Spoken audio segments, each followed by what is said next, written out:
In this Copywriting for Beginners video, we're going to look at the huge mistake that's costing copywriters and businesses thousands of dollars. Do you know what it is? Let's have a look.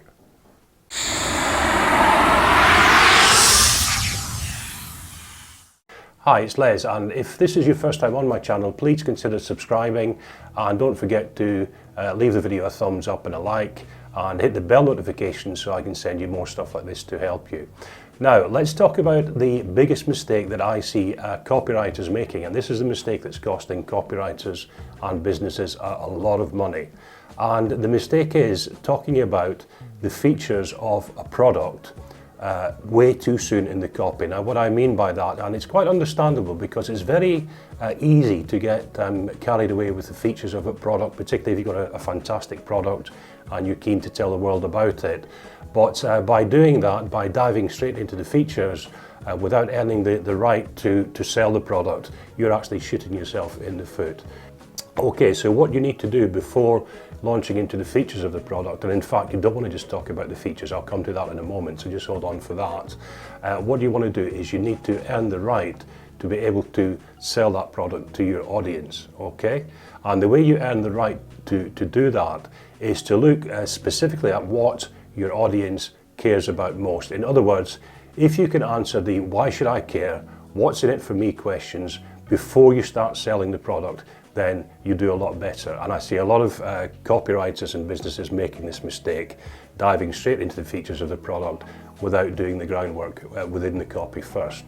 Now, what does doing the groundwork consist of? Well, if you're writing any kind of copy, what you're looking at initially is a problem or an issue that your target audience might have, that your buyer persona or your prospect might have.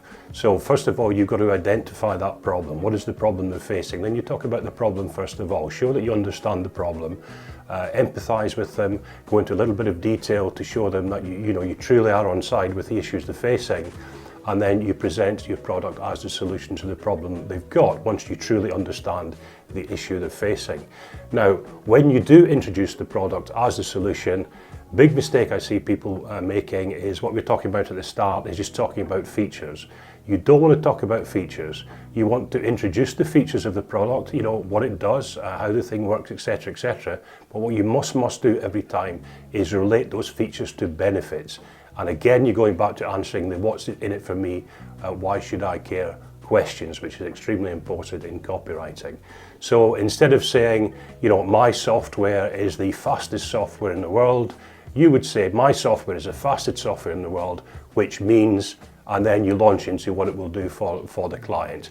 In other words, it's fast, it's going to save you time, it's going to save you money, your staff are not going to become frustrated, you're going to get things done more quickly, you're going to get more done, that kind of thing. But always relate a feature to a benefit. That's extremely important. I see a lot of people getting this wrong. Okay, so that's basically it for this video. I just wanted to talk about this big mistake. It sounds very straightforward, but it's a huge mistake. I see it all the time. So make sure, in copywriting talk, we say you earn the right to sell the product. So make sure you're not lazy, you do the groundwork first, and you set up to sell the product in the proper way. And you'll see a lot more success in your copywriting. And this mistake won't be costing you money like it's costing a lot of copywriters and businesses thousands of dollars. Okay, that's it for this video. Thanks for watching through. As I say, give it a thumbs up, give it a like, hit the old bell notification, and I'll get back to you with more stuff like this to help you when it's available. That's it for now. Ciao for now. Bye-bye.